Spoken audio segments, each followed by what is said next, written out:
ఏంటంటే మనం ధ్యానించుకోబోయే అంశం తిరుగుబాటు. ఏంటంటే అంశం క్రైస్తవ జీవితంలో క్రైస్తవ జీవితంలో తిరుగుబాటు అనేది రెండు రకాలుగా ఉంటుంది. ఒకటి దేవుడి మీద తిరుగుబాటు చేస్తాం, రెండోది వచ్చేసి సంఘం మీద, సేవకుడి మీద తిరుగుబాటు అనేది చేస్తాం. దేని మీద చేస్తామని తిరుగుబాట్లు ఎన్ని రకాలు చెప్పాను నేను? రెండు రకాలు. ఒకటేంటి సంఘం మీద, సేవకుడి మీద చేసేది, రెండవది దేవుడి మీద చేసేది. మన బైబిల్లో ఉన్న కొన్ని తిరుగుబాట్లు చూద్దాం. తిరుగుబాటు అంటే ఏంటి, అసలు తిరుగుబాటు ఎలా చేశారు, నెక్స్ట్ వచ్చేసి తిరుగుబాటు చేస్తే దేవుడు చూస్తాడా లేదా, దేవుడు చూస్తే దాన్ని ఏం చేస్తాడు, ఇవన్నీ ధ్యానించుకుందాం. తర్వాత వచ్చేసి ఏంటంటే లాస్ట్కి మనం తిరుగుబాటు ఏ విధంగా చేస్తామో, నెక్స్ట్ వచ్చేసి మనం తిరిగి దేవుని యొద్దకి రావాలి అనే దాని మీద మనం ఉంటుంది. చూడండి. మొదటగా ఇశ్రాయేలు ప్రజలు దేవుని మీద చేసినటువంటి తిరుగుబాట్ల గురించి ధ్యానిద్దాం. నిర్గమకాండము 14వ అధ్యాయం 11వ వచనం 12వ వచనం చూడండి. నిర్గమకాండము. అంతట వారు మోషేతో, ఐగుప్తులో సమాధులు లేవని ఈ అరణ్యములో చచ్చుటకు మమ్మును రప్పించితివా, మమ్మును ఐగుప్తులో నుండి బయటకు రప్పించి మమ్మును ఇట్లా చేయనేలా, మా జోలికి రావద్దు, ఐగుప్తులకు దాసులు మగదుమని ఐగుప్తులు మేము నీతో చెప్పిన మాట ఇదే కదా, మేము ఈ అరణ్యములందు చచ్చుట కంటే ఐగుప్తులకు దాసులు మగట మేలని చెప్పిరి. ఇప్పుడు చూసుకుందాం. దీనికంటే ముందుకు జరిగింది చూసుకుంటే, ఇశ్రాయేల్ ప్రజలందరూ ఎక్కడున్నారో ఐగుప్తులో ఉంటారు. ఐగుప్తులో ఏం చేస్తున్నారు, వీళ్ళు బానిసత్వం చేస్తూ ఉన్నారు, హింసించేస్తున్నారు. ఎక్కడ లేని వీళ్ళు మనం ఏదో అక్కడ తిరుగుబాటు చేసేస్తారు. ఇశ్రాయేల్ ప్రజలు ఎక్కువ అయిపోయినేసి ఐగుప్తు ప్రజలందరూ, ఐగుప్తు రాజు ఏం చేశాడు, ఫరో వీళ్ళని బానిసలుగా చేసుకున్నాడు. అయితే వీళ్ళు దేవుడికి మొరపెట్టుకోవడం జరిగింది. దేవుడు విని ఒక వ్యక్తిని పంపించాడు. ఎవరైనా మోషేని పంపించాడు. మోషే వెళ్తాడు, ఫరోతో మాట్లాడతాడు, ఇదంతా జరుగుద్ది. అయినా ఫరో మాట్లాడి అప్పుడు దేవుడు కొన్ని తెగుళ్ళు, సముద్రాన్ని రక్తంగా మార్చేయడం, మిడతల దండు, ఇంకా మొదట కుమారుడు చనిపోవటం, ఇవన్నీ చేసి లాస్ట్గా ఎలా అయితే బయటకు వచ్చారు. బయటకు వచ్చిన తర్వాత ఏం జరిగింది, ఇశ్రాయేలు ప్రజలందరూ నడుచుకుంటూ వెళ్ళిపోతుంటే వెనకాల ఎవరు వచ్చేస్తున్నారు, ఫరోని అతని సైన్యం. ఒకసారి మామూలుగా ఆలోచిద్దాం. అసలు పంపించడమే కష్టం, కానీ దేవుడు తీసుకొచ్చాడు. వీళ్ళకి ఏముండాలి, దేవుడి మీద నమ్మకం ఉండాలి, నెక్స్ట్ వచ్చేసి విశ్వాసం ఉండాలి. అసలు ఇన్ని సంవత్సరాలు అవంది, ఇప్పుడు దేవుడు తీసుకొచ్చాడు, ఈ తెగుళ్ళన్నీ పెట్టాడు, మిడతలు ఇవన్నీ తీసుకొచ్చాడు, మొదటి కుమారుని చంపేస్తాడు, అంతా జరిగితే ఇప్పుడు వచ్చాడు కాబట్టి ఖచ్చితంగా మామూలు దేవుడు తీసుకుపోతాడని నమ్మకం ఉండాలి. కానీ వీళ్ళు వెంటనే ఏం చేశారు, తిరుగుబాటు చేశారు. ఏం చేశారు, తిరుగుబాటు. ఏమంటున్నారు, ఏంటి ఐగుప్తులో సమాధులు లేవని మమ్మల్ని ఇక్కడ చంపేయడానికి తీసుకొచ్చావా అని అడుగుతున్నారు. ఇదేంటి మొదటి తిరుగుబాటు.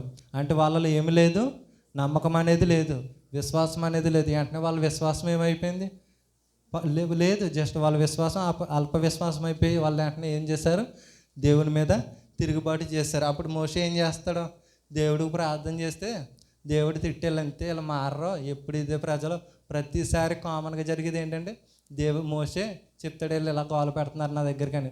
అప్పుడు దేవుడు ఏమంటాడు, వీళ్ళంతే ఇలా పనికి మాలిన వాళ్ళు, వీళ్ళు మారరో, ఎంత చేసినా వేస్ట్ అనేసి. ఒకసారి దేవుడు ఏమంటాడు, నువ్వు వదిలే మోషే, నేను వీళ్ళందరినీ చంపేస్తాను అంటాడు. అప్పుడు మోషే ఏమంటాడు, వద్దు ప్రభా, ఇంతమందిని ఎలా చంపేస్తావో, కష్టపడి బయటకు తీసుకొచ్చాను కదా, కాకపోతే వద్దని మోషే బ్రతిమాలుకుంటే దేవుడు మళ్ళీ ఆశ్చర్యకార్యం చేస్తారు. అక్కడ జరిగేది ఏమవుద్ది, సముద్రాన్ని 2 పాయలుగా చేసి తీసుకెళ్ళడం జరుగుతుంది. తర్వాత ఏమవుద్ది, మరి ఫరో సైన్యం కూడా వస్తే సముద్ర నీళ్ళలో కొట్టుకుని చనిపోతారు. తర్వాత ఇంకోటి కూడా చూడండి. నిర్గమకాండము 15వ అధ్యాయం 24వ వచనం.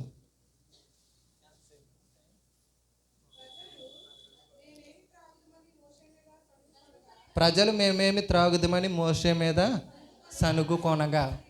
చాలండి. ఇక్కడ చూడండి, పోన్లే నీళ్ళని సముద్రం 2 పాయలుగా చేసుకొచ్చి, అప్పుడైనా వీళ్ళకి నమ్మకం రావాలి కదా, అప్పుడైనా వీళ్ళకి విశ్వాసం ఉండాలా. వీళ్ళకి విశ్వాసం ఉందా, లేదు. వెంటనే ఏం చేశారు, మళ్ళీ తిరుగుబాటు. దేనికోసం, తాగడానికి నీళ్ళ కోసం. సముద్రాన్ని 2 పాయలుగా చేసిన దేవుడు వాళ్ళకి తాగడానికి నీళ్ళు ఇవ్వడా, చెప్పండి. సముద్రాన్ని 2 పాయలుగా చేసిన దేవుడు వాళ్ళకి తాగడానికి నీళ్ళు ఇవ్వడా. వెంటనే మేము తాగడానికి నీళ్ళే, మమ్మల్ని ఇప్పుడు ఏం చేయాలి అనేసి మళ్ళీ తిరుగుబాటు చేశారు. వాళ్ళలో ఏం లేదు, విశ్వాసం లేదు. ఇంకొకటి ఏంటంటే, ఇశ్రాయేలు ప్రజల జీవితాన్ని చూసుకుంటే తిరుగుబాటు అనేది వాళ్ళ కాడు పుట్టినప్పటి నుంచి కూడా తిరుగుబాటు అనేది ఉంది. మన వాళ్ళ చరిత్ర అంతా చూస్తే ఆ దేవుడు ఐగుప్తు నుండి రప్పించడం మొదలు అరణ్యంలో కానాన్ని తీసుకొచ్చే వరకు కూడా తిరుగుబాటు చేస్తానే ఉన్నాడు. ఇప్పుడు దేనికోసం తిరుగుబాటు చేశారు వాళ్ళు? నీళ్ళు కోసం. అయితే అప్పుడు దేవుడు చెప్తాడు, ఒక చెట్టు వేరు తీసుకొచ్చి అందులో వెయ్యి మధురంగా అవుతుంది అనేసి అంటారు. తర్వాత ఇంకోటి చూద్దాం, అప్పుడైనా బుద్ధి వచ్చిందో లేదో వీళ్ళకి. నిర్గమకాండము 16వ అధ్యాయం 2-3 వచనాలు. ఆ అరణ్యంలో ఇశ్రాయేలీల సమాజమంతయు మోషే అహరోనుల మీద సనిగెను. ఇశ్రాయేలీలు, మేము మాంసము వండుకొని కొండల యొద్ద కూర్చుండి తృప్తిగా ఆహారం తినినప్పుడు యెహోవా చేతి వలన ఎలా చావకపోతిమి? ఈ సర్వ సమాజమును ఆకలి చేత చంపుటకు ఈ అరణ్యంలోనికి మమ్మను. చూసారా వీళ్ళంత దరిద్రులు అంటే ఇశ్రాయేలు ప్రజలు. సముద్రాన్ని ఏదో అడిగారు, ఫోన్లో దేవుడు ఇచ్చాడు. ఆ తర్వాత ఏంటి? నీళ్ళ కోసం తిరుగుబాటు చేశారు. ఇప్పుడు దేనికోసం? మాంసం కోసం. మామూలుగా ఇప్పుడు గల్ఫ్ కంట్రీస్లో యుద్ధాలు అవుతున్నాయి. మిమ్మల్ని ఇప్పుడు ఉన్న పలంగా యుద్ధాలు భారీగా యుద్ధాలు అయిపోతున్నాయి. మీరు తిండి కోసం ఆలోచిస్తారా, ఏదోలా వచ్చి పడిపోతే బెస్ట్ అని ఆలోచించుకుంటారా? చెప్పండి. ఇప్పుడు గల్ఫ్లో యుద్ధాలు జరుగుతున్నాయి, యుద్ధం ఎక్కువ అయిపోయింది దానికి. అక్కడ ఇండియన్స్ని పంపించేస్తారు అని చెప్పింది అనుకో, ఇంకా నా బట్టలు, నా బ్యాగు, నా ఇంకేమైనా పార్సల్లో ఉన్నాయి అవన్నీ చూస్తారా? బతికితే చాలరా అని ఉన్న కట్టుబట్టలతో వచ్చేస్తామా? బతికితే మరి వీళ్ళు ఏం చేస్తున్నారు? అక్కడేమో మాంసం వండుకొని తిన్నాము, ఇప్పుడు ఏం మాకు మాంసం లేదు. ఇందాక దేనికోసం తిరుగుబాటు చేశారు? ఇశ్రాయేలు ప్రజల మనస్తత్వం ఎలా ఉంది? ఈ లోకానుసారంగానే ఉంది. ఆ పూటకి నీళ్ళు వస్తే చాలు, ఆ పూటకి తిండి వస్తే చాలు, అంతేగాని దేవుడు వాళ్ళకి ఎక్కడికి తీసుకెళ్తానన్నాడు? పాలు తేనెలు ప్రవహించే దేశమైన కానాను దేశానికి తీసుకువెళ్తానన్నాడు. అక్కడికి వెళ్ళాలని లేదు వీళ్ళకి. ఏంటి? ఎక్కడే చాలు, అసలు తిండి తిని ఎన్నో రోజులైంది మాకు లేదా అనేసి అడుగుతూ ఉన్నారన్నమాట. తర్వాత చూడండి, తర్వాత ఇంకా అలా చూసుకుంటే మళ్ళీ ఇంకో చోటకు వచ్చిన తర్వాత ఏం చేస్తారు?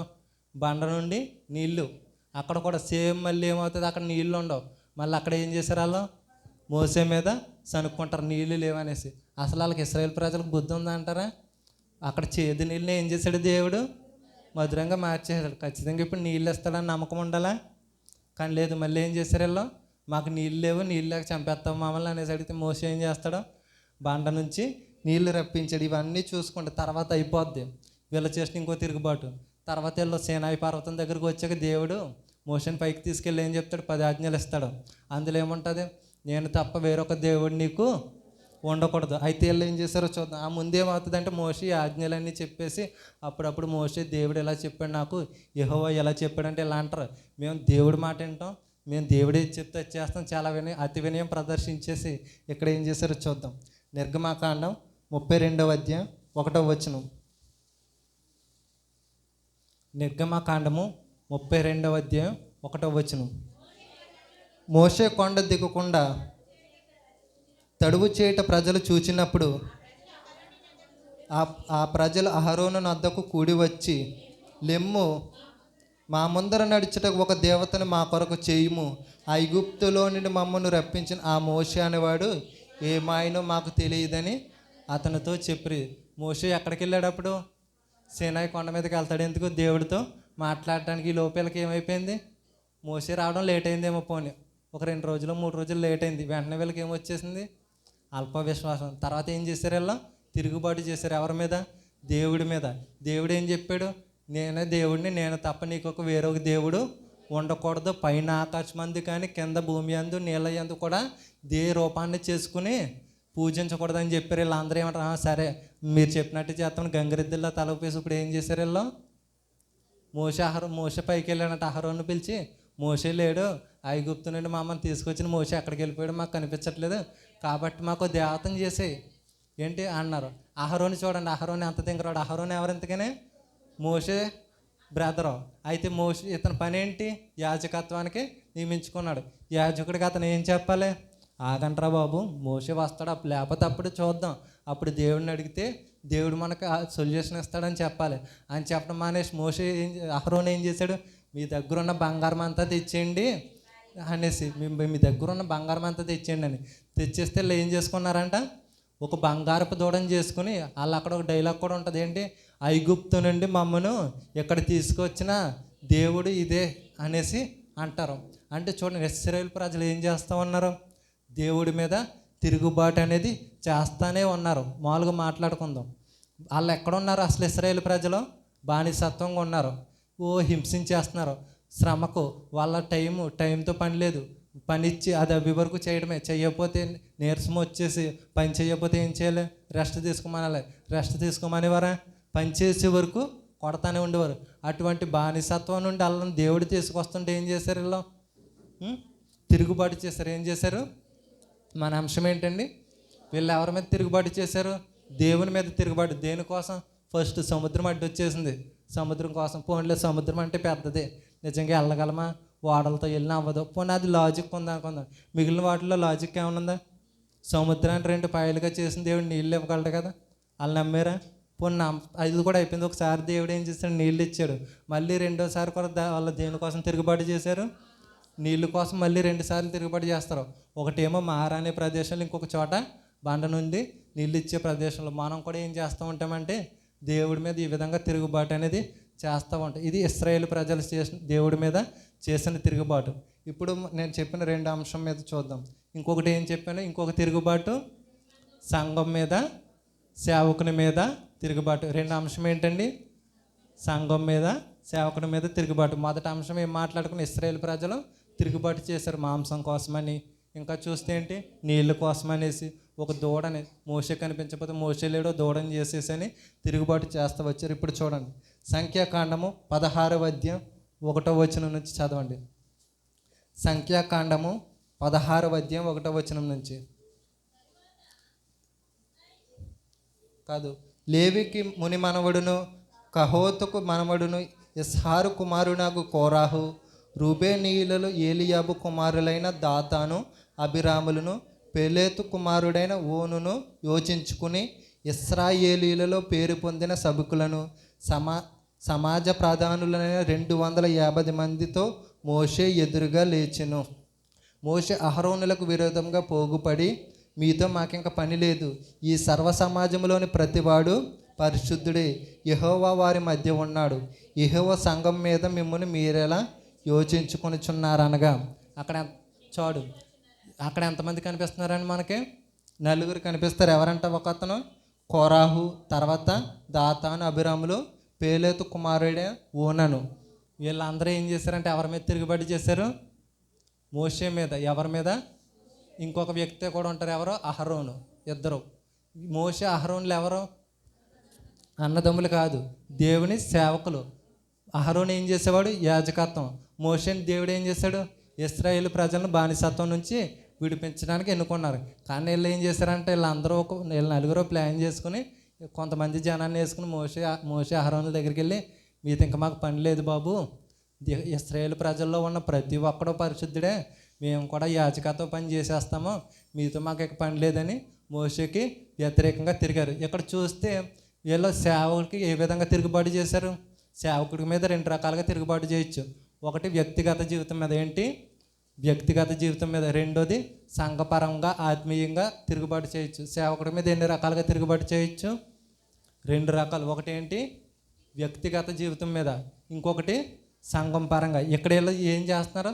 సంఘం పరంగా తిరుగుబాటు అనేది చేస్తున్నారు. ఇంక నీతో మాకు పని లేదు మోషే, మేమందరం పరిశుద్ధులమే, ఇంకో మేము 4 మాతో కొంత టీం వచ్చారు, వీళ్ళందరం కలిసి మేము యాజకత్వం చేసేస్తామనేసి మోషేతో చెప్పారు. 4వ వచనం చూడండి. మోషే ఆ మాట విని సాగిలపడెను. అటు తర్వాత కోరాహుతోను వాని సమాజముతోను ఇట్లనెను, తన వాడు ఎవడో, పరిశుద్ధుడు ఎవడో, రేపు యెహోవా తెలియజేసి వానిని తన సన్నిధికి రానిచ్చును, ఆయన తాను ఏర్పరచుకోని వాని తన యొద్దకు చేర్చుకును. ఇలాగూ చేయుడి, కోరాహును అతని సమస్త సమూహమునైన మీరును ధూపతార్తులను తీసుకొని వాటిలో అగ్ని ఉంచి రేపు యెహోవా సన్నిధిని వాటి మీద ధూపద్రవ్యము వేయుడి. అప్పుడు యెహోవా ఏ మనుషుని ఏర్పరచుకునో వాడే పరిశుద్ధుడు. లేవి కుమారులారా, మీతో నాకు ఇంకా పని లేదు. అసలు వాళ్ళు ఎందుకు తిరుగుబాటు చేశారనేది మీరు అందులో 10వ వచనంలో చూడండి. మోషే చెప్తున్నాడు, ఆయన నిన్నును నీతో లేవీయులైన నీ గోత్రపు వారందరినీ చేర్చుకునేను కదా, అయితే మీరు యాజకత్వము కూడా కోరుచున్నారు. దేవుడు గోత్రాలుగా విడగొట్టి వాళ్ళకి స్వాస్థ్య భాగాలు ఇచ్చినప్పుడు తన సేవ చేయడానికి ఎవరిని ఏర్పరచుకున్నాడు? దేవుడు లేవి గోత్రికుల్ని వాళ్ళని ఏమంటాడు, మీకు ఆస్తి కూడా ఉండకూడదు, వాళ్ళకి భూమి కూడా ఇవ్వడం, మీరు నా పనిలోనే ఉండాలి. ఇవన్నీ దేవుడు లేవి గోత్రాన్ని దేనికి సెలెక్ట్ చేసుకున్నాడు? సేవ చేయడానికి, యాజకత్వానికి కాదు, దేనికి? సేవ చేయడానికి. అంటే మందిర పనులు చూసుకోవడానికి కావచ్చు, అలా వేటి పనులన్నీ చూసుకోవడానికి లేవి గోత్రికుల్ని ఏర్పరచుకున్నారు. కానీ వీళ్ళ ఏమైంది? వీళ్ళల్లో ఏం పుట్టింది? దురాశ పుట్టింది. వీళ్ళలో ఏం పుట్టింది? చెడు తలంపు అనేది పుట్టింది. చెడు తలంపు పుట్టి ఎవరికి విరోధంగా తిరిగారు? ఎవరికి విరోధంగా తిరుగుబాటు చేశారు? మోషేకుని అహరోను. మోషే అహరోనులు ఎవరు? సేవకులు. ఎవరికి విరోధంగా తిరుగుబాటు చేశారు? సేవకుల మీద. ఇశ్రాయేల్లో ఉన్న జనాలందరూ పరిశుద్ధులే, మీరే ఎందుకు చేయాలి యాజకత్వం, మేము కూడా చేస్తామనేసి వాళ్ళు తిరుగుబాటు చేశారు. అప్పుడు ఈ మోషే ఏమంటాడంటే, సరే బాబు మీరు ఏదో చెప్పారులే, రేపు ధూపం ద్రవ్య పాప పరిహారార్థ బలి, దహన బలులు ఇవన్నీ తీసుకుని వెళ్దాం. తీసుకెళ్తే యెహోవాయే సెలెక్ట్ చేసుకుంటాడు. ఆయన వాడెవడో, ఆయన వాడు ఎవడ కాడో ఆయనే సెలెక్ట్ చేసుకుంటాడని చెప్పాడు. వీళ్ళంతకీ దేనికోసం తిరుగుబాటు చేశారు? యాజకత్వం కోసం తిరుగుబాటు చేశారు. దేనికోసం? యాజకత్వం కోసం. ఇందాక నేను సేవకుడి మీద తిరుగుబాటు చేసేటప్పుడు 2 రకాలు చెప్పాను. ఒకటి వ్యక్తిగత జీవితము, రెండోది ఏంటి? సంఘపరంగా అంటే చేసే తిరుగుబాట్లు అని చెప్పుకున్నాం. కాబట్టి ఇప్పుడు ఏంటి? వ్యక్తిగతంగా కాకుండా సంఘపరంగా చేసిన తిరుగుబాటు. ఇప్పుడు వ్యక్తిగతంగా చేసిన తిరుగుబాటు చూద్దాం. సంఖ్యాకాండము 12వ అధ్యాయం 1వ వచనం నుంచి. సంఖ్యాకాండం 12వ అధ్యాయం 1వ వచనం నుంచి. మోషే కూషు దేశపు స్త్రీని పెండ్లి చేసుకొని ఉండెను గనుక అతడు పెండ్లి చేసుకొని ఆ స్త్రీని బట్టి మిర్యాము అహరోనులు అతనికి విరోధముగా. ఈ మిర్యాము ఎవరండి? మోషే చెల్లెలు అక్క, మోషే అక్క. మిర్యాము గురించి చూసుకుంటే బైబిల్లో చాలా ఉంటుంది. ఒక చోట దేవుడు అంటాడు, ఇశ్రాయేలు ప్రజల నుండి ఐగుప్తు నుంచి తీసుకురావడానికి మోషే అహరోను మిర్యాముల్ని నేను సెలెక్ట్ చేసుకున్నాను కదా అంటాడు. మిర్యాము గురించి ఇంకా మనం స్టార్టింగ్కి వెళ్ళిపోతే ఏం చేస్తుంది? మోషే వాళ్ళ అమ్మ మోషేని దాయిలాకి ఏం చేసింది? ఒక జమ్ము పెట్టిలో పెట్టేసి ఎవరిని పంపించింది? మిర్యాముని వెళ్ళి జాగ్రత్తగా చూడు అసలు ఏమవుతుందని చెప్తే మిర్యాము ఏం చేసింది? వెళ్ళి చూడటం. డైరెక్ట్ ఎంత ధైర్యమో చూడండి, డైరెక్ట్ మహారాణి దగ్గరికి వెళ్ళిపోయి పిల్లోడికి పాలు ఇవ్వడానికి ఒక తల్లిని తీసుకురాని చేసింది. అంటే ఎంత తెలివైంది, ఎంత ధైర్యం గల ఆవిడ కదా. అటువంటి ఆవిడ ఇప్పుడు ఏం చేసిందంట? మోషే కూషు దేశపు స్త్రీని పెండ్లి చేసుకున్నాడనేసి మాట్లాడిందంట. చూడండి ఇక్కడ ఏంటి? రెండోది ఏం చెప్పాను? సేవకుడి మీద వ్యక్తిగతంగా చేసేటటువంటి తిరుగుబాటు. అసలు మోషే భార్య ఎవరు? మొదటి భార్య సిప్పోరా. ఎక్కడ? ఏ దేశం? మిద్యాను దేశ ప్రాంతంలో ఉండి వస్తుంది. వాళ్ళ మామ ఎవరు? ఇత్రో. అయితే ఏముంటుందంటే మోషే భార్య, మొదటి భార్య చనిపోయింది కాబట్టి మోషే ఇంకొక ఆవిడని పెళ్లి చేసుకున్నారు. దానికోసం ఈవిడ తిరుగుబాటు చేసిందని. చూడండి ఆ భార్య ఎవరు? నిర్గమకాండం 2వ అధ్యాయం 15వ వచనంలో ఉంటుంది. ఫరో ఆ సంగతి వినేను, మోషేను చంప చూచిన కానీ మోషే ఫరియో ఎదుటి నుండి పారిపోయి మిద్యాను దేశంలో నిలిచిపోయి ఒక బావి వద్ద కూర్చుండెను. మిద్యాను యాజకునికి 7 కుమార్తెలుండరి. వారు వచ్చి తమ తండ్రి మందకు పెట్టుటకు నీళ్లు చేది తొట్లను నింపుచుండగా. అక్కడ చూసుకుంటే 21వ వచనంలో ఉంటుంది. మోషే ఆ మనుషునితో నివసించుటకు సమ్మతించెను. అతడు తన కుమార్తె అయిన సిప్పోరాను మోషేకిచ్చెను. సో మోషే మొదటి భార్య ఎవరు? సిప్పోరా. ఆమె చనిపోయింది ఆమె చనిపోయింది కాబట్టి మోషే ఏం చేశాడు? ఇంకొక పెళ్లి చేసుకున్నాడు. సో అక్కడ మనం చూసుకుంటే ఈ మోషే అహరోనులు, ఇది మిర్యాము వీళ్ళు ఉన్నారు కదా, వాళ్ళలో తిరుగుబాటు ఆలోచనలు ఎప్పటి నుంచో ఉన్నాయి. కాకపోతే ఏంటంటే సరైన టైం రాలేదు. ఏ విధంగా మోషేని తిరుగుబాటు చేయాలని టైం రాలేదు. సో తిరుగుబాటు చేద్దామని వీళ్ళ ఆలోచనలో ఉంది కాబట్టి వీళ్ళు దేనికోసం చూస్తూ ఉన్నారు? మంచి టైం ఎప్పుడు వస్తుందో అప్పుడు మోషేని తిరుగుబాటు చేద్దామనేసి అనుకున్నారు. చూడు సంఖ్యాకాండం 12వ అధ్యాయం 2వ వచనంలోకి వచ్చింది. సంఖ్యాకాండం 12వ అధ్యాయం. వారు మోషే చేత మాత్రమే యెహోవా పలికించిన ఆయన మా చేత పలికింపలేదని చెప్పుకొనగా. చూడండి ఏమంటున్నారంట? దేవుడు మోషే చేత మాట్లాడిపిస్తాడా? మోషే చేత ఇవన్నీ చెప్పేస్తాడా? మా చేత పలికించలేడు అనేసి ఇప్పుడు ఎవరు తిరుగుబాటు చేశారు? మిర్యాము. ఎవరో? మిర్యాము ఎవరో? మోషే అక్క. ఇంకా చూసుకుంటే మనకేమని ఉంటుందంటే బైబిల్లో దేవుడు మోషేను, మిర్యామును, అహరోను కూడా ఇశ్రాయేల్ ప్రజల నుండి రప్పించడానికి, విడిపించడానికి వాడు ఏర్పాటు చేసుకున్నాడు. ఇంకొక చోట కూడా ఉంటుంది ఏంటంటే మోషే ఎర్ర సముద్రం ఇవన్నీ దాటేసి వచ్చినప్పుడు వాళ్ళు కీర్తన పాడుతూ ఉంటే మిర్యాము కూడా కీర్తన పాడుకుంటా స్త్రీలందరూ ఆవిడ వెంట వెళ్ళారంట. అటువంటి స్త్రీ ఏం చేసింది? ఇప్పుడు మోషే మీద తిరుగుబాటు చేసింది. మోషే ఎవరు? సేవకుడు. సేవకుడి మీద ఏం చేసింది?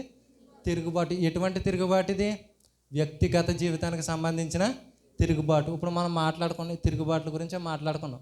ఇప్పుడు ఏంటంటేనో తిరుగుబాటులే చేసిన వాళ్ళని చూపించాను. ముందేంటి? ఇశ్రాయేలు ప్రజలు దేవుని మీద తిరుగుబాటు చేశారు. ఏంటి? నీళ్ళ కోసం, మాంసం కోసం, ఇంకేంటి మళ్ళీ నీళ్ళ కోసం. ఎర్ర సముద్రం వచ్చిందని, మోషే కనిపించలేదని ఇంకో దూడం చేసేసుకోవటం, ఇవన్నీ చేశారు. నెక్స్ట్ వచ్చేసి రెండవది ఏంటి? సేవకుడి మీద తిరుగుబాటు. సేవకుడి మీద తిరుగుబాటులో మొదట ఎవరిని చూసాం మనము? కోరాహు ఇలా కొంతమందిని చూసి వాళ్ళు ఏం చేశారు? సంఘపరంగా మోషే మీద తిరుగుబాటు చేశారు. ఏంటి? మేము అందరం కూడా పరిశుద్ధులమే కాబట్టి ఇంక నీతో మాకు పని లేదు, మాకు యాజకత్వం ఇచ్చేయండి అనేసి అడిగి తిరుగుబాటు చేశారు. తర్వాత ఇంకొకళ్ళు ఎవరు తిరుగుబాటు చేశారు? మోషే అక్క, ఎవరు ఆమె పేరు? మిరియాము తిరుగుబాటు చేసింది. ఏమని? వ్యక్తిగత జీవితం మీద మచ్చ వేసింది. ఏం చెప్పాలి? సింపుల్గా చెప్పాలంటే వ్యక్తిగత జీవితాన్ని ఏం చేసింది? ఆమె కించపరుస్తూ మాట్లాడింది. మోషే ఒక వ్యక్తిగత జీవితం మంచిది కాదన్నట్టుగా, వేరే ఆవిడని పెళ్లి చేసుకుని ఇప్పుడు ఇంకో పెళ్ళి అవసరమా అన్నట్టు మాట్లాడి ఉండొచ్చేమో, అంతే కదా. ఒక ఆవిడ చనిపోయింది, ఇప్పుడు ఈ మనిషికి ఎంత వయసులో పెళ్ళి అవసరమా అనేసి ఏదో మాట్లాడింది కదా. తిరుగుబాటులు చూసి అసలు తిరుగుబాటుని దేవుడు చూస్తాడా? దేవుడు అసలు వింటాడా? సంఘం మీద కానీ, సేవకుడి మీద కానీ, దేవుని మీద కానీ తిరుగుబాటు చేస్తే దేవుడు ఊరుకుంటాడా? దేవుడు చూస్తున్నాడో లేదో చూద్దాం. దేవుడు తిరుగుబాటు, మనం చేసే తిరుగుబాటులన్నీ కూడా దేవుడు చూస్తాడు. నిర్గమాకాండము 16వ అధ్యాయం 7వ వచనం. యెహోవా మీద మీరు సనిగిన సనుగులను ఆయన వినుచున్నాడు. ఉదయమున మీరు యెహోవా మహిమ చూచేద్దరు, మేము ఏ పాటి వారు మాత్రము మా మీద సనిగినేలా. చూడండి, మోషే చెప్తున్నాడు. యెహోవా ఏం చేస్తాడంట? యెహోవా ఏం చేస్తాడంటే వాళ్ళ మీద, దేవుని మీద సనిగిన సనుగులన్నీ కూడా దేవుడు చూస్తూ ఉన్నాడు. దేవుడు ఏం చేస్తాడండి? సంఘం మీద కానీ, సేవకుడి మీద కానీ, దేవుని మీద కానీ తిరుగుబాట్లు చేసిన, ఆయన మీద సనిగిన నసిగిన దేవుడు ఏం చేస్తాడు? చూస్తాడు. మనం అనుకోవటం దేవుడు చూడట్లేదులే అనుకుంటాం, కానీ ఇక్కడ ఏం చేశాడు? దేవుడు చూసాడా లేదా? ఏమంటుంది అక్కడ వాక్యం? యెహోవా మీద మీరు సనిగిన సనుగులను ఆయన వినుచున్నాడు. దేవుడు విన్నాడంట. తర్వాత ఇంకో వచనం చూడండి, అదే 16వ అధ్యాయంలో 11వ వచనం. అప్పుడు యెహోవా మోషేతో ఇట్లా, నేను ఇశ్రాయేలు సనుగులను వింటిని. దేవుడు ఏం చేస్తున్నాడంట? సనుగులన్నీ కూడా వింటున్నాడు. అంటే ఏంటి? ఈ సనుగులు ఎప్పుడు వస్తాయండి? మామూలుగా సనుగులు, సంశయాలన్నీ ఎప్పుడు వస్తాయి? లేనిపోని మాటలు ఇవన్నీ కూడా ఎప్పుడు వస్తాయి? తిరుగుబాటు ఆలోచనలు ఉన్నప్పుడు వస్తాయి. ఎప్పుడు వస్తాయి? ఇప్పుడు రాజకీయ పార్టీలు ఇవి ఉంటాయి. తిరుగుబాటు ఎప్పుడు చేస్తారు? లోపల వీళ్ళకి నచ్చకపోతే డిస్కస్ చేసుకునే తిరుగుబాటు చేస్తారు. మొన్న ప్రజలు కూడా అలాగే తిరుగుబాటు చేస్తారు కదా. శ్రీలంక ప్రెసిడెంట్ని, నెక్స్ట్ బంగ్లాదేశ్, వీళ్ళందరూ చూస్తాం. ప్రజలు ఏం చేస్తే తిరుగుబాటు అప్పటికప్పుడు వెళ్ళి తిరుగుబాటు చేసేస్తారు. ఎవరన్నా ఇప్పుడు ఎలా అనుకుని వెంటనే తిరుగుబాటు చేసేస్తామా? చెయ్యం. తిరుగుబాటు చేయాలంటే ముందు నుంచి ఒక ప్లాన్ ఉంటుంది, ముందు నుంచి ఒక పథకం ఉంటుంది, ముందు నుంచి మనకు తిరుగుబాటు చేయాలనేటువంటి ఆలోచన ఉంటుంది. సో ఇక్కడ కూడా ఏంటి? వీళ్ళది అదే పని. ఇశ్రాయేల్ ప్రజలు దేవుడి మీద తిరుగుబాటు చేస్తూనే ఉన్నారు. అక్కడ నుంచి రప్పించేసాడు, అన్ని తెగిళ్ళిచ్చి ఏమీ కూడా అవ్వలేదు. పోనీలు ఇలా బయటకు వచ్చాం, ప్రస్తుతానికి చాలు, దేవుడే చూసుకుంటాడని అనుకోవచ్చు. అలా అనుకున్నారా? అనుకోలేదు. ఎర్ర సముద్రం 2 పాయలుగా చేశాడు. నీళ్ళు అంత ఆశ్చర్యకార్యం జరిగాక బుద్ధి ఉన్నవాడు ఎవడైనా నీళ్ళ కోసం సనుగుతాడా? నీళ్ళ కోసం తిరుగుబాటు చేస్తారా? సముద్రాన్ని ఇప్పుడు మన ముందు ఒక సముద్రాన్ని 2 పాయలుగా చేసి దేవుడు పంపించాడు. ఇంకా దాని తర్వాత మళ్ళీ దేవుడి మీద తిరుగుబాటు అనేది చేసే ఆలోచన వస్తుందా? కానీ వాళ్ళు దేనికోసం తిరుగుబాటు చేశారు? నీళ్ళు కోసం, తిండి కోసం. మళ్ళీ ఏంటి? మన్నా కురిపించాడు దేవుడు. మన్నా ఇవి ప్రతిదీ తిండి ఈ లోకానుసారంగా, ఈ లోక విషయాల మీదే తిరుగుబాటు చేశారు. కానీ దేవుడు ఏం చేశాడంట? ఆయన మీద చేసిన తిరుగుబాట్లన్నీ కూడా దేవుడు విన్నాడు. అయితే ఇప్పుడు ఇంకోటి ఏంటి? సేవకుడి మీద తిరుగుబాటు చేస్తే దేవుడు చూస్తాడో లేదో చూద్దాం. సంఖ్యాకాండము 16వ అధ్యాయం 19వ వచనం. సంఖ్యాకాండం 16వ అధ్యాయం 19వ వచనం. కోరాహు ప్రత్యక్షపు గుడారము యొక్క ద్వారమునొద్దకు సర్వ సమాజమును వారికి విరోధంగా పోగు చేయగా యెహోవా మహిమ సర్వ సమాజమునకు. దేవుడు విన్నాడండి సేవకుడి మీద తిరుగుబాటుని చూశాడు కదా. దేవుడు వెంటనే ఏం చేశాడు? సర్వ సమాజం దేవుడు దిగి వచ్చాడంట. యెహోవా మహిమ ఎక్కడికి వచ్చింది? అక్కడికి వచ్చింది కదా. ఇంకోటి కూడా చూద్దాం, మిరియాము విషయంలో ఏం జరిగిందో. అదే సంఖ్యాకాండం 12వ అధ్యాయం 3వ వచనం నుంచి. యెహోవా ఆ మాట వినెను. మోషే భూమి మీదనున్న వారందరిలో మిక్కులు సాత్వికుడు. యెహోవా మీరు ముగ్గురు ప్రత్యక్ష గుడారమునకు రండని హఠాత్తుగా మోషే అహరోను మిర్యాములకు ఆజ్ఞాపించాను. ఆ ముగ్గురు రాగా, ఇక్కడ చూడండి, అక్కడ ఒక పదం కూడా ఉంది. ఏంటి? హఠాత్తుగా అంటే ఏంటి? ఉన్న పలంగా ఇలా సనిగిన మరుక్షణం దేవుడు ఏం చేశాడంటే వెంటనే బయలుచేసాడు. ఇంకా ఆలోచించలేదు. ఇశ్రాయేలు ప్రజలు సనిగిన విషయం చూసుకుంటే దేవుడు వెంటనే చంపేయాలి, వెంటనే చేసేటం మనం ఏముండదు. ముందు ఎక్కడ కూడా ఇశ్రాయేలు ప్రజలు సనిగినప్పుడు బైబిల్లో హఠాత్తుగా దేవుడు విన్నాడు, హఠాత్తుగా దేవుడు చూచాడని ఉండదు. కానీ ఇక్కడ ఏం రాస్తుంది? హఠాత్తుగా దేవుడు ఏం చేశాడంట? మోషే అహరోను మిర్యాములను నా సన్నిధికి రండి అని పిలిచాడు. తర్వాత చూడండి, ముగ్గురు ప్రత్యక్ష యెహోవా మేఘస్తంభములోకి దిగి ప్రత్యక్షపు గుడారం యొక్క ద్వారం యొద్ద నిలిచి అహరోను మిర్యాములను పిలిచెను. వారిద్దరూ రాగా ఆయన, నా మాటలు వినుడి, మీలో ప్రవక్త యుండిన ఎడల యెహోవానగు నేనే దర్శనమిచ్చి అతడు నన్ను తెలుసుకొనినట్లు కలలో అతనితో మాట్లాడుదును. నా సేవకుడైన మోషే అటువాడు కాదు. పై వచనంలో ఏముంది? మోషే ఎవరంటే అందరిలో మిక్కిలి సాత్వికుడు. దాని కింద వచనం చూడండి, 7వ వచనం, అతడు నా ఇల్లంతటిలో నమ్మకమైన వాడు. మోషే అలాంటి వాడంట. తన ఇల్లు ఎవరిల్లు? దేవుని ఇల్లు. దేవుని ఇల్లు అంతట్లో ఎటువంటి వాడు? అంత వ్యక్తిని వాళ్ళు ఏం చేశారు? సింపుల్గానే ముందే ఒక నలుగురు వచ్చేమన్నారు, మీరు చేసిన చాలు సేవ, ఇంకా మేము చేస్తామన్నారు. ఇంకొక మిర్యాము వచ్చేమంది, ఆ స్త్రీని పెళ్లి చేసుకుంటాడో బుద్ధి లేదా మోషేకి అని ఉండొచ్చు. ఇంకా ఎన్ని మాటలు అన్నదో మనకు అన్నీ రాయలేదు. కానీ అంతా కూర్చుని వాళ్ళ ఫ్రెండ్స్ అందరితో కూర్చుని ఎన్ని మాటలు మాట్లాడిందో. ఏం చేశారు? వీళ్ళు తిరుగుబాటు అనేది చేశారు. దేవుడు మోషే గురించి ఏమని సాక్ష్యం ఇస్తున్నాడు? మోషే నా ఇల్లు అంతటిలో కూడా నమ్మకమైన వాడు, మీలో ప్రవక్తలు ఉంటే నేను మీతోటే మాట్లాడతాను కదా అని దేవుడు డైరెక్ట్గా చెప్తూ ఉన్నాడు. తర్వాత చూడండి, 8వ వచనం, నేను గూఢ భావములతో కాదు దర్శనమిచ్చి ముఖాముఖిగా అతనితో మాట్లాడుదును. అతడు యెహోవా స్వరూపము నిదానించి చూచును. కాబట్టి నా సేవకుడైన మోషేకు విరోధంగా మాట్లాడుటకు మీరేలా భయపడలేదు? తర్వాత వచనం చూడండి, యెహోవా కోపము వారి మీద రగులు కొనగా ఆయన వెళ్ళిపోయాను. మామూలుగా మనం బాగా ముందు ప్రవక్తలతో దేవుడు ఎలా మాట్లాడేవాడు అంటే ఫేస్ టు ఫేస్ దేవుడు వచ్చి మాట్లాడినట్టుగా ఉండదు. ఒక అగ్ని ద్వారానో లేదా దేవుడు ఆకాశంలో నుండి పిలిస్తే సమూయేలుని ఏమని పిలిచేవాడు? సమూయేలు అని పిలిచేవాడు. అలా పిలిచేవాడు, కానీ ఎవరితోటి కూడా ఫేస్ టు ఫేస్ మాట్లాడినట్టు ఉండదు. కానీ ఇక్కడ దేవుడు ఏం చేస్తున్నాడు? మోషేతోటి ఏంటి? దర్శనాలతోటి గూఢ భావాలతో మాట్లాడినట్టుగా అదేంటంట ముఖాముఖిగా, అంటే ఫేస్ టు ఫేస్. ఇక్కడ మోషే నిల్చుంటే ఇక్కడ దేవుడు నిల్చుని ఇద్దరు వ్యక్తులు మాట్లాడుకున్నట్టు మాట్లాడుకునేవారు. ఇంకేమన్నాడు? యెహోవా స్వరూపాన్ని ఎరిగినవాడు. అంటే యెహోవా ఎలా ఉంటాడో, ఆయన స్వరూపం ఎలా ఉంటుందని ఎవరు చూశారంట? మోషే చూశారు. అందుకు దేవుడు అటువంటి మోషే గురించి మీరు మాట్లాడడానికి భయపడలేదు ఎందుకు? దేవుడు పిలిచి అడుగుతున్నాడు, నా సేవకుడి మీద మీరు ఇష్టం వచ్చినట్టు తిరుగుబాటు చేసి పనికిమాలి మాటలు మాట్లాడినప్పుడు భయపడాలి కదా, మాట్లాడకూడదని మీకు భయం ఉండాలి కదా అని అడుగుతున్నాడు. మోషే అలా మాట్లాడేవంటారు దేవుడితోటి ఫేస్ టు ఫేస్, ముఖాముఖి, ఫేస్ టు ఫేస్.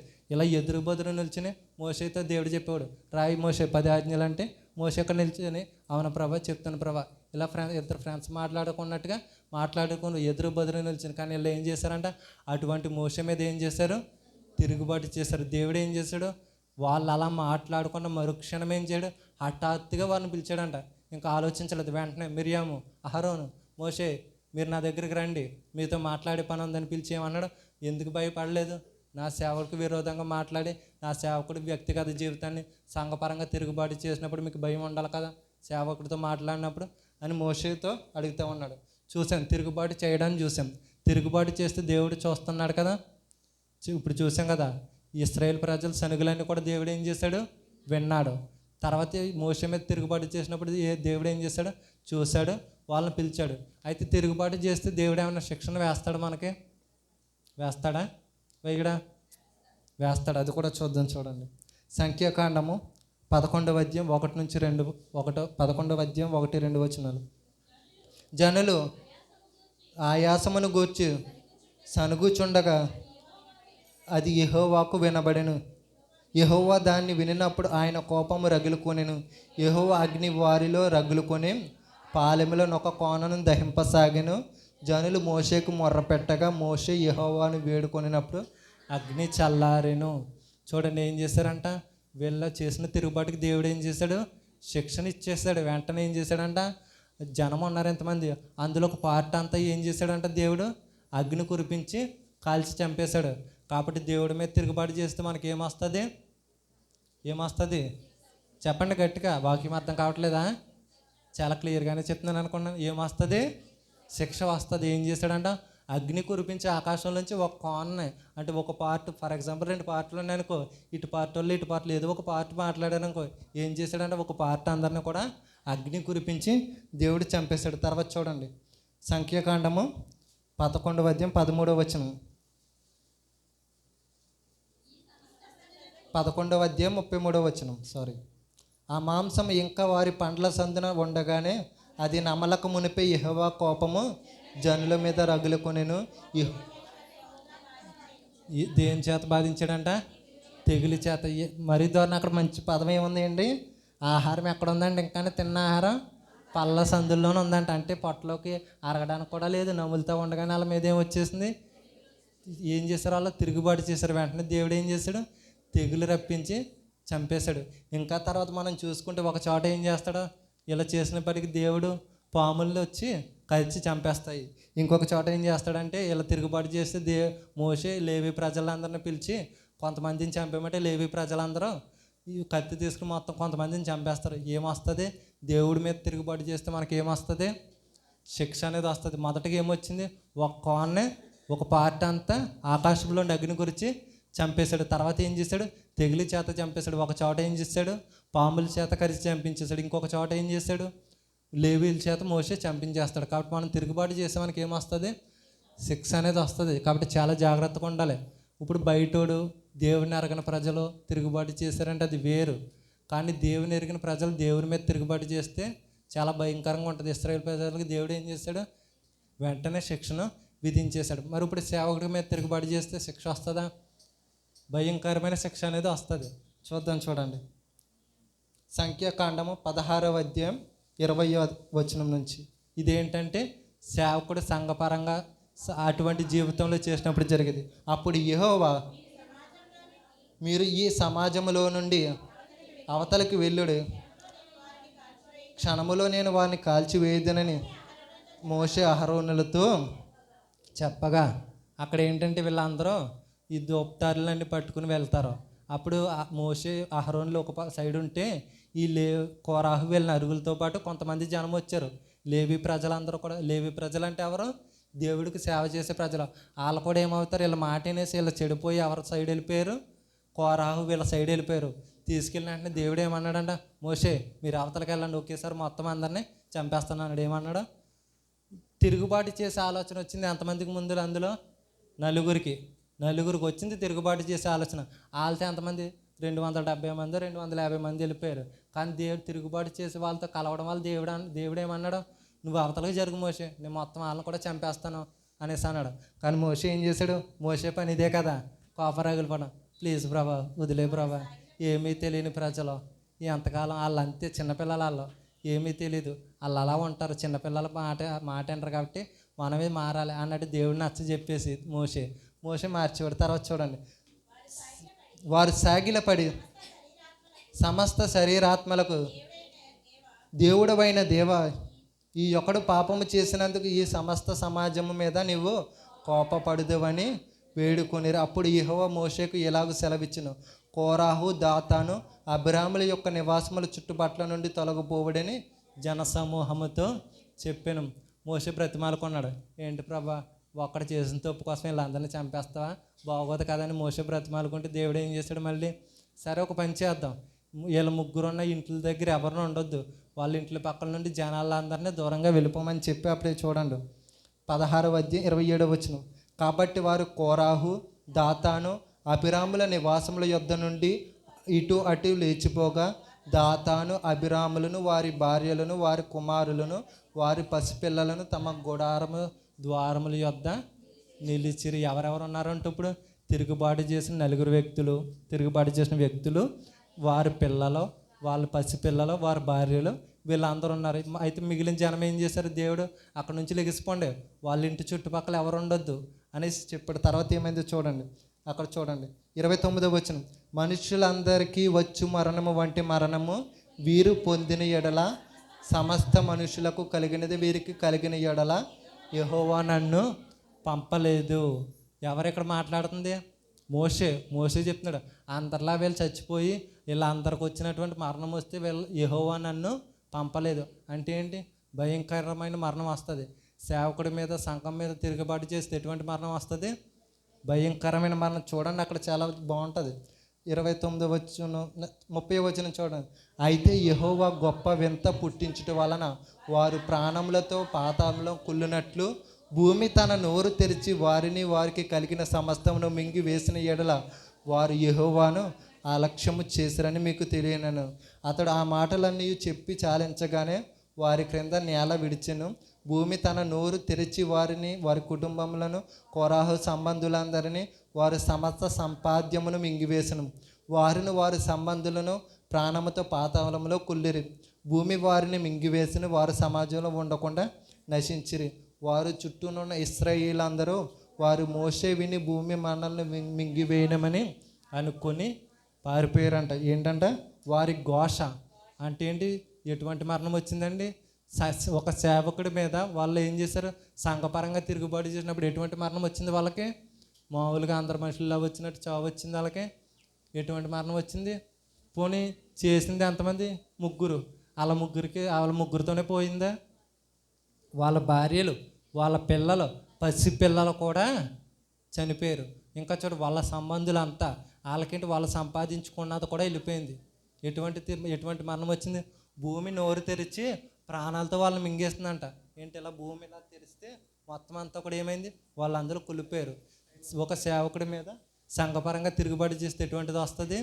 అటువంటి మరణం వస్తుంది. మిర్యాముకి ఏమొచ్చిందో చూద్దాం. సంఖ్యాకాండం 12వ అధ్యాయం 9వ వచనం, 10వ వచనం చూడ. మేఘమును ఆ ప్రత్యక్ష గుడారము మీద నుండి ఎత్తబడినప్పుడు మిరియాము హిమము వంటి తెల్లని కుష్టిది గలదాయిను. మిర్యాముకి ఎటువంటి శిక్ష వచ్చింది? కుష్టి రోగం వచ్చేసింది. ఎలాగా చూడండి, మిర్యాము ఎటువంటి తిరుగుబాటు చేసింది? సేవకుడి మీద వ్యక్తిగతంగా చేసింది. ఎటువంటి తిరుగుబాటు? వ్యక్తిగతంగా తిరుగుబాటు చేస్తే ఎటువంటి శిక్షణ పొందుకుందామే? కుష్టి రోగం. ఏంటి?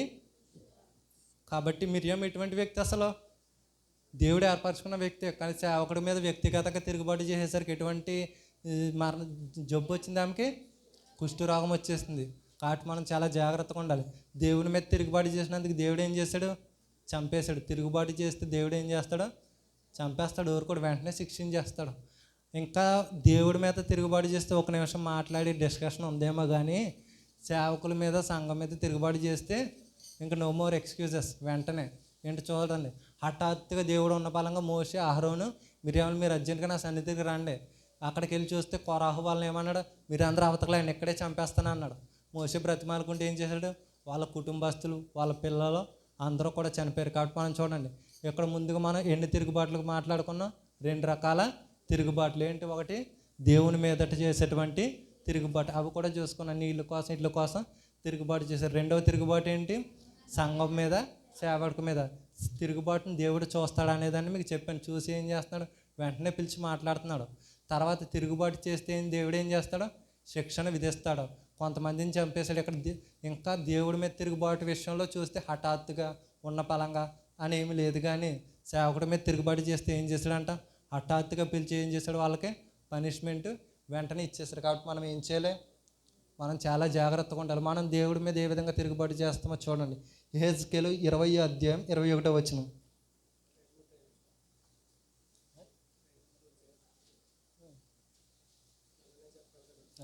యెహెజ్కేలు 20వ అధ్యాయం 21వ వచనం.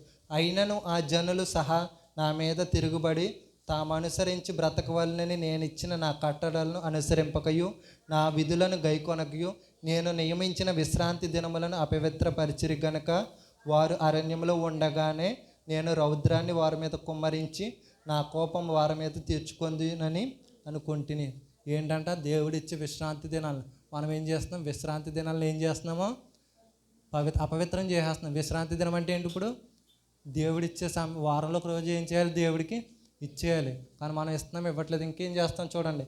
చూడదు, నేను చెప్పేస్తాను. నిర్గమకాండం 23వ అధ్యాయం 1వ వచనంలో ఉంటుంది, లేని వార్తను పుట్టింపకూడదు. ఏం చేయకూడదంట? లేని వార్తలను పుట్టింపకూడదు. తిరుగుబాటు చేసే వాళ్ళకి ఏమొస్తుంది?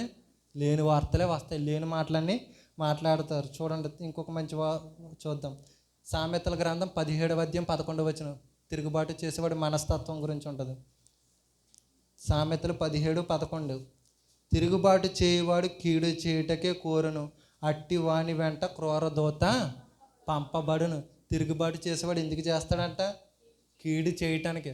సంఘం మీద కావచ్చు, సేవకుడి మీద కావచ్చు, దేనికి చేస్తారో? కీడు చేయటానికి. అట్టి వాని వెంట ఏముంటుందంట? క్రూరదూత. కాబట్టి మనం కూడా చేస్తాం దేవుడి మీద. ఏంటి? అన్య సంబంధమైన కార్యాల్లో కలుసుకొని అన్య సంబంధించిన పండుగలు సెలబ్రేట్ చేసుకున్నప్పుడు ఏం చేసినట్టు? తిరుగుబాటు చేసిన. సండే స్కూల్ పిల్లల్ని నిజంగా చాలా అప్రిషియేట్ చేయాలి. ఎందుకంటే వాళ్ళు మొన్న పొంగల్ హాలిడేస్ అవని కదా, గాలిపటాలు ఎగరేస్తారు కదా. నేను చెప్పాను అన్ని రోజులు గాలిపటం వేసుకుంటారు, ఒక రోజు మాత్రం గాలిపటాలు ఎగరేయకండి అని చెప్పాను. ఆ రోజు ఎవరు గాలిపటాలు ఎగరేయలేదు సండే స్కూల్ పిల్లలు. ఏంటి? ఒక రోజు, నేను క్లియర్గా చెప్పట్లేదు కానీ అన్ని రోజులు మీరు గాలిపటం ఎగరేసుకుని ఆడుకోండి, ఒక రోజు మాత్రం గాలిపటాలు వేయకండి అన్నాను. ఆ రోజు ఎవరు గాలిపటం ఎగరేయలేదు. ఒక ముందు సంవత్సరం అనుకుంటా రాఖీ సండేకి ముందు ఎప్పుడు వచ్చింది, ఎప్పుడు అలా రాఖీలు కట్టించుకుని వాట్సాప్ స్టేటస్లు పెట్టేసి వారం రోజులు ఉంచుకునేవారు. నేను చెప్పిన వద్దురండి, కట్టించుకున్నారంట. కానీ కట్టించుకుని వెంటనే నింపేసామని స్టేటస్లో కూడా పెట్టలేదని అనేసి అన్నారు. సండే స్కూల్ పిల్లలు ఏమవుతున్నారు? అన్ని సంబంధమైన ఆచారాల నుంచి వాళ్ళు బయట వస్తున్నారు. ఇప్పుడు ఎవరు బయటకు రావాలి? ఇప్పుడునే మనమే దగ్గరుండి అక్కడ తీర్థానికి తీసుకెళ్తే వాళ్ళు ఏమి నేర్చుకుంటారు? మరి ఈ సంవత్సరం పిల్లలు ఎవరు ఇక్కడ తీర్థానికి వెళ్ళలేదు, ఎగ్జిబిషన్ జగన్పేట వెళ్ళారు. మరి వాళ్ళని చూసుకోవడం మన సంఘ పెద్దలమైన మనం ఏం చేయాలి? మారాలి. ఏంటి? అన్య దేవతల చుట్టూ తిరగకూడదు. ఇక్కడ చూడండి, ఒక చోట ఏముంటుందంటే అన్య దేవతలతో వ్యభిచరిస్తున్నారు అని ఉంటుంది. ఏంటి? అన్య దేవతలతో వ్యభిచరిస్తున్నారు. అన్య దేవతల కార్యక్రమాల్లో వీటిల్లో కలుసుకుంటే మనం ఏం చేసినట్టు? వ్యభిచారం చేసినట్టు. వ్యభిచారం చేస్తే ఏమొస్తుంది? దేవుడు ఏం చెప్పి వ్యభిచరింపకూడదని చెప్పాడు 10 ఆజ్ఞల్లో ఒకటి. వ్యభిచరించడం అంటే అన్య దేవతలతో నువ్వు కలిసి ఆ కార్యక్రమాల్లో పాలు పంచకుండా ఏమవునట్టు? వ్యభిచారం చేసినట్టు. ఏమవునట్టండి? వ్యభిచారం చేసినట్టు. కాబట్టి మనం ఏం చేయాలి? సండే స్కూల్ పిల్లలు మారుతున్నారు కాబట్టి పెద్దలు కూడా ఏం చేయాలి? సండే స్కూల్ పిల్లల్ని చూసి మారాలి. మనం చేసే తిరుగుబాట్లు. సేవకుడి మీద ఏం చేస్తామంటే, సేవకుడి మీద కామన్గా చేసే తిరుగుబాట్లు. ఈ మధ్య ఒక పాస్టర్ ఎక్కువగా చెప్తా ఉంటున్నారు, లెంట్ డేస్ మీటింగ్స్ జరపచ్చా. మనం కూడా విన్నామనుకో మనకి ఆలోచనలు వస్తాయి, లెంట్ మీటింగ్లు పెట్టవచ్చా? అసలు బైబిల్లో ఉందని. అసలు ఆదివారం ఆరాధన చేయమని బైబిల్లో ఉందా? ఉపవాస ప్రార్థనలు పెట్టుకోమని బైబిల్లో ఉందా? స్త్రీల మీటింగ్లు పెట్టుకోవాలని బైబిల్లో ఉందా? పోనీ అదంతా కాదు, క్రిస్మస్ చేయాలని బైబిల్లో ఉందా? లెంట్ డేస్ మీటింగ్స్ జరగకూడదని మాట్లాడి పాస్టర్లు అందరూ క్రిస్మస్లు చేస్తున్నారు కదా. మరి క్రిస్మస్ చేయాలని బైబిల్లో లేదు కదా. కాబట్టి ఎవడో పనికి మాలినోడు ఏదో చెప్పాడని అది వినేసి మనం మాట్లాడకూడదు. ఇప్పుడు ఇదే 40 రోజు మీటింగులు ప్రతి ఇంటి దగ్గర పెట్టుకోవాలంటే, ఇంకొక రోజు పెట్టుకోవాలంటే అవుద్దా? చాలా ఇంట్లో హస్బెండ్స్ ఒప్పుకోరు, ఇంట్లో పెద్దోళ్ళు ఒప్పుకోరు. కొంతమంది అన్య సంబంధంగా ఉన్న వాళ్ళు ఉన్నారు. అటువంటి వాళ్ళని ఒప్పించడానికి ఇది మార్గం. ఏంటి? 40 రోజులు అన్ని చోట్ల జరుగుతాయి, ఒక్క మీటింగ్ కాబట్టి ఒక్క మీటింగ్ మా ఇంట్లో పెట్టుకుంటాము అని బ్రతిమాలు పెట్టించుకోవడానికి ఒక అవకాశం ఉంది కదా. అంతే. ఇప్పుడు లెంట్ డేస్ మీటింగ్స్ ఎప్పుడు పెట్టించుకోకూడదంటే ఆచార సంబంధంగా చేసినప్పుడు. ఏంటి? కొన్ని ఉంటాయి, పువ్వులు పెట్టుకోరు. 40 రోజులు మీటింగ్లు జరుగుతున్నప్పుడు పువ్వులు పెట్టుకోరు, మాంసం తినరు, ఒక యూనిఫామ్ ఉంటుంది. ఇవన్నీ చేసినప్పుడు ఏంటి? అన్య సంబంధంగా ఆచారబద్ధంగా చేసింది. పాస్టర్ గారు మేము పువ్వులు పెట్టుకోవద్దు అన్నారు 40 రోజులు మీటింగ్లు జరుగుతున్నప్పుడు. చెప్పండి. పోనీ మాంసం తినొద్దని చెప్పారా? చెప్పలేదు. కాబట్టి ఏదో యూట్యూబ్లో ఏదో పాస్టర్ గారు చెప్పారని ఇదేంటి? అక్కడ సంఘపరంగా ఏం చేశారు? కోరహు వీళ్ళందరూ సంఘపరంగా తిరుగుబాటు చేస్తే ఏమైంది? వెంటనే శిక్ష అనేది వచ్చేసింది. ఇంకా సేవకుడిని వ్యక్తిగతంగా ఏ విధంగా తిరుగుబాటు చేస్తాం? ఆయనకి వాక్యం తెలియదని, ఆయన సంఘ క్రమాలు నడపడం రాదని, డబ్బులు పిచ్చి, కానుకలు పిచ్చి అని ఇలా పనికి మాల మాటలన్నీ మాట్లాడుతుంటాం. మిరియాం వ్యక్తిగతంగా తిరుగుబాటు చేసిన సేవకుడి మీద. అప్పటికి ఏమైంది? వెంటనే కుష్ఠరోగం వచ్చింది. డబ్బు ఉన్న వాళ్ళకి ఒకలాగా, డబ్బు లేని వాళ్ళకి ఒకలా చూస్తారు అనేసి ఇటువంటి మాటలు మాట్లాడితే ఏమవుతుంది? మిరియాముకి వచ్చిన గతే ఉంటుంది. అందుకే ద్వితీయోపదేశకాండంలో ఒక చోట ఉంటుంది. ఆ రోజు అప్పుడు ఇశ్రాయేలు ప్రజలు వస్తున్నప్పుడు మిరియాముకు జరిగిన సంగతి మీరు జ్ఞాపకం చేసుకోండి అని ఉంది. ఏంటి? మిరియాముకు జరిగిన సంగతి. మనం కూడా ఏం చేయాలంటే, తిరుగుబాటు చేసే ఆలోచనలు వచ్చినాయంటే వాడితో కూడా వెళ్ళారు. ముగ్గురికి తిరుగుబాటు చేసి ఆలోచిస్తే కొంతమంది వాళ్ళతో వెళ్ళినప్పుడు దేవుడు ఏమన్నాడు? వాళ్ళని కూడా చంపేస్తాను అన్నాడు. కానీ సేవకుడిగా మోసే పని ఏంటి? వద్దు ప్రభా, ప్లీజ్ ప్రభా అని బ్రతిమాలుకోవడం. 7 మాటల్లో చెప్తాం కదా. మొదటి మాట ఏంటి?